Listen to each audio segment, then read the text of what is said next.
We all love heartwarming family vlogs, right? Picture-perfect smiles, trips to exotic locations, everything seemingly idyllic. But what if vlog after vlog, something seems off, not quite right?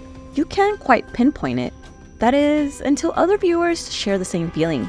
The common sentiment? Concerns over extreme punishments on underage children disguised as discipline. Ruby Franke, a well-known mother and influencer, captivated a vast audience by sharing her family's life on the YouTube channel 8 Passengers. Partnering with Jodi Hildebrandt, a seasoned professional counselor, their collaboration marked the beginning of a deeply complex narrative. Together, they became pivotal figures in a story that unfolded in unexpectedly horrific ways. Join us as we do a deep dive into a story that has left many questions. What do we truly know about the people we follow online? Specifically those that boast to have a greater parenting knowledge over the rest of us. Hey guys, welcome to our channel. Before we get started, please don't forget to subscribe. And if you enjoyed this video, make sure you give us a huge thumbs up. It helps us reach more people like you. Now, let's dive right in. Ruby Franke, who hails from Utah, catapulted to digital fame with her YouTube channel, 8 Passengers, launched in 2015. From its inception, 8 Passengers was more than just vlogs. It was Ruby's attempt to foster a community around shared experiences of parenting. Through her videos, she aimed at showing the reality of raising children, including the joys, challenges, and milestones. The content was often personal and candid, discussing topics that resonated with many viewers, such as managing sibling relationships, implementing discipline strategies, and encouraging independence among her children. However, the authenticity and transparency of her approach also invited scrutiny and debate, particularly concerning her parenting choices. In several of the 8 Passenger videos, viewers were exposed to Ruby's disciplinary methods, which often raised eyebrows. In one video, she refused to drop off lunch at school for her 6-year-old daughter after she had forgotten hers at home. Ruby's reasoning? By not having food to eat during lunch hour, she would learn responsibility and not have it happen again. Just got a text message from Eve's teacher, and she said that Eve did not pack a lunch today, and can I bring a lunch over to the school? This happens quite often when you're raising children, because I know that her teacher is uncomfortable with her being hungry and not having a lunch, and it would ease her discomfort if I came to the school with a lunch. But I responded and just said Eve is responsible for making her lunches in the morning, and she actually told me she did pack a lunch. So the natural outcome is she's just going to need to be hungry, and hopefully nobody gives her food and nobody steps in and gives her a lunch. In another video, Ruby and her husband Kevin discuss how they plan to withhold Christmas presents from their 2 youngest children. The reason behind this choice cited selfish behavior from the 2 kids and how they hoped this would teach them humility. The criticism the channel and specifically Ruby received would continuously pour in, accusing her of being too harsh in her disciplinary methods. In response to the mounting criticism, Ruby addressed the concerns head-on in a series of videos, defending her parenting choices and the welfare of her children. Despite the controversies, at the height of their glory, the channel would go on to reach well over 2 million subscribers, a figure that not only gave the family immense fame, but also garnered significant financial benefits. Switching gears, let me introduce you to Jodi Hildebrandt. Born in 1969 in Utah, Jodi was a licensed counselor with a Master's of Science in Educational Psychology. Jodi's professional career experience included drug rehabilitation and addiction therapy focused on pornography and sexual addiction. In 2007, Jodi founded Connections Classroom, a platform offering workshops and online courses aimed at helping those she believed were living in distortion. According to Jodi, everyone was living in distortion, a state that conveniently made everyone a candidate for therapy. She defined distortion broadly, encompassing addictions, feelings of inadequacy, and even experiencing lust towards one's spouse, among other things. Jodi presented herself as a reputable licensed mental health counselor, emphasizing the importance of responsibility, accountability, and honesty.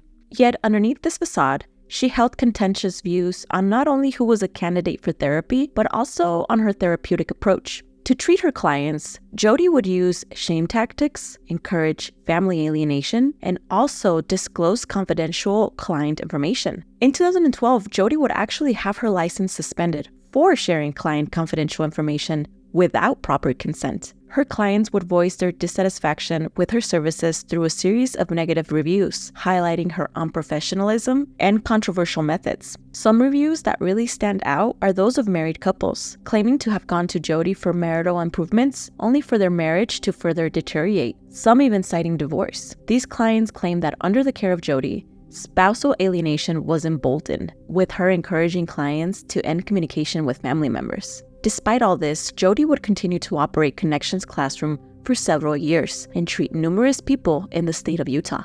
In 2018, after being in the spotlight for a few years, Ruby would seek out professional help to manage the intense scrutiny of her online presence. Merge Jodi Hildebrandt. Jodi would start off by becoming Ruby's therapist and eventually begin to work with the rest of the family. The work the Franke family was doing with Jodi would soon become evident through videos from the 8 Passengers channel, with snippets of Ruby praising the value of Jodi's work. Ruby also mentioned Jodi in several videos in which viewers questioned the well-being of her kids. She would defend her parenting choices by stating to have received guidance from her therapist. Ruby's openness about her consultations with Jodi introduced Jodi's methodologies to her viewers, intertwining their cruel and unusual punishments in front of a live audience.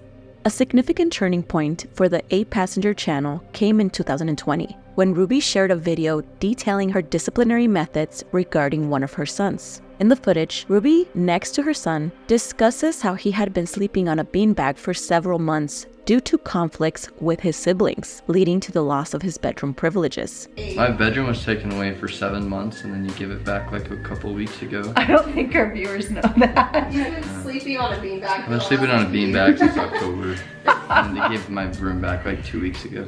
The video faced considerable backlash from viewers, so much so that a petition was created advocating for child protective services to check on the Franke kids. Even though nothing legal came from this petition, it would go on to garner over 18,000 signatures, marking an official downturn for the channel. Following this video, there was a noticeable decline in both viewership and subscriber growth, negatively impacting the channel's financial health. This controversy not only strained the family's finances, but also exacerbated Ruby's emotional challenges, further increasing her dependence on Jodi's guidance. This newfound dependence would help transform Ruby and Jodi's relationship from strictly professional to personal. Jodi, deeply rooted in her religious beliefs, began incorporating these views into her interactions with the Franke family, who also held strong religious convictions. This shared of faith not only strengthened their friendship, but also propelled them into a new depth of interaction. Jodi began confiding in Ruby in new levels by sharing that she was experiencing paranormal activity caused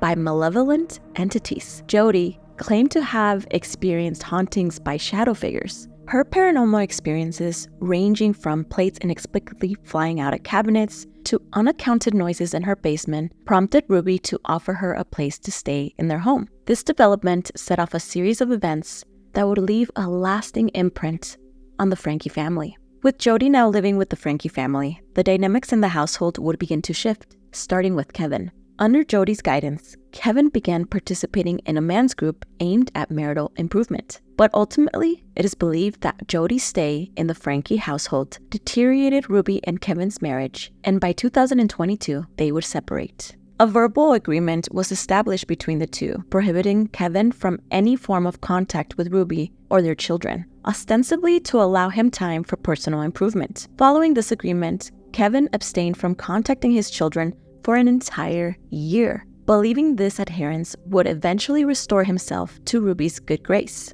That same year, Ruby made the decision to delete the 8 Passenger YouTube channel, shifting her full focus to collaborations with Jodi. Together, they committed to Connections full-time and launched a new YouTube channel dedicated to their joint ventures, blending Jodi's therapeutic approaches with Ruby's real-life experiences as a parent in the public eye. By the summer of 2023, Ruby and her underage children had moved into Jodi's house and were all living under the same roof. During this time, Ruby became very frustrated with her 2 youngest children, who we will call RF and EF, respectively, to respect their privacy. She described them with troubling behavior and the need for spiritual intervention. Some examples Ruby cites include RF releasing himself outside the bathroom and EF screaming and crying to her. Now, I'm no doctor, but in my opinion, these behaviors call for attention from the parent, not the need for spiritual intervention. But according to Ruby and Jodi, these behaviors were actually an indication of demonic possession. In response to these so-called possessions, Ruby and Jodi would enact a training program, which would, quote, discipline RF and EF and get them to repent and expel their demons. But these weren't your ordinary disciplinary methods. They were straight up torture. All the methods used were documented in Ruby's journal, which included shaving their hair, having them do wall sits, standing in the sun for several hours at a time, pulling weeds from a cemetery without any shoes, and withholding food from them. In these journal entries, Ruby describes RF as a compulsive liar and believes Satan is in him. Not only that, but Jodi and Ruby believe they have the power to expel the demons. While, quote, disciplining RF one day, Jodi pushed him into the pool. Ruby later uses this scenario as an analogy to resonate her supposed power to rid him of evil. I know RF is in there somewhere. I know deep down under all this anger, you can hear me. It may sound like I'm underwater with you, but hear me. I love you. RF got teary. Then I put my hand tightly over his nose and mouth. I am coming to you in this water and putting my hand on your nose/mouth. The devil lies and says I'm hurting you. But RF, what am I doing really? RF responds, you are putting oxygen on me to help me breathe. From this, it is evident that these children believed everything their mother was telling them, accepting that they were evil and deserved such treatment. Ruby would tell RF, give your demon friend a message for me. I will not rest. I will not stop. I will not leave. I will fight him until the day you die. I have the power of God, and he must obey. I beat Satan. I win. Both RF and EF would go on to endure the situation for the entire summer, and I am sure they were looking forward to going back to school. But Ruby and Jodi had other plans that involved them never going back to school and moving to Arizona. Owning land was on their minds, where they could take RF and EF and put them to perform hard labor, all in the name of exiling Satan out of their bodies. Jodi put her home for sale that summer and had visited several properties in Arizona, and by August, she had found what she called the perfect land. Ruby and Jodi were thrilled to make the move, but luckily, these plans would never come to fruition.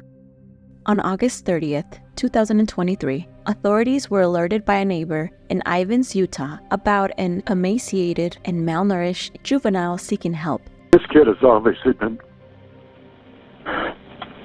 I think he's been detained. He's obviously covered in wounds.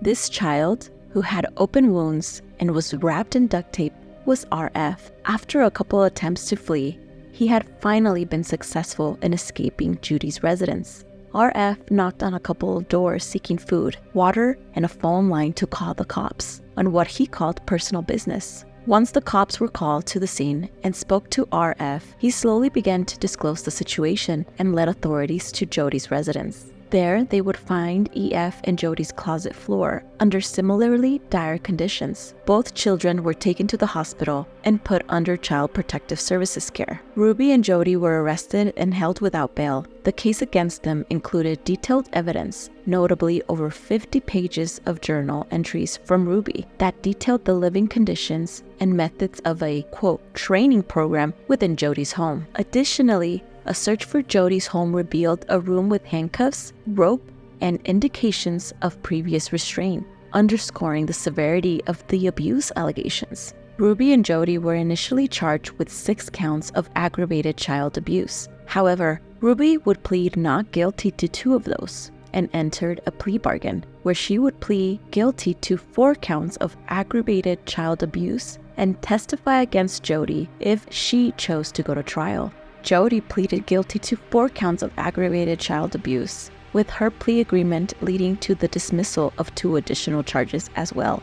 In February 2024, Ruby and Jodi were sentenced to 4 consecutive terms of imprisonment, each ranging from 1 to 15 years, ensuring a minimum incarceration period of 4 years. While the maximum sentence could reach 60 years, Utah's legal framework caps the duration for consecutive sentences at 30 years. The specific length of their imprisonment will be determined by the Utah Board of Pardons and Parole. As we've navigated through the intricate details of the Ruby and Jodi case, it's become glaringly evident how crucial it is to approach what we see online with a healthy dose of skepticism. It's a reminder that behind the glossy exteriors of social media content, there are real lives, real consequences, and sometimes real suffering. As viewers and participants in the digital world, it is vital that we remain vigilant, questioning and critically engaged with the content we consume. If something you see online raises red flags or feels unsettling, trust your instincts. Reach out to the appropriate channels. Whether it's child welfare services, mental health support, or the legal authorities, it's crucial to remember that your voice can make a difference. What are your thoughts on this case? Let me know in the comments down below. And don't forget to subscribe for more crimes committed by women. Thank you for watching Closing the Crime Gap. Stay safe, and I will see you guys on the next one. Bye-bye.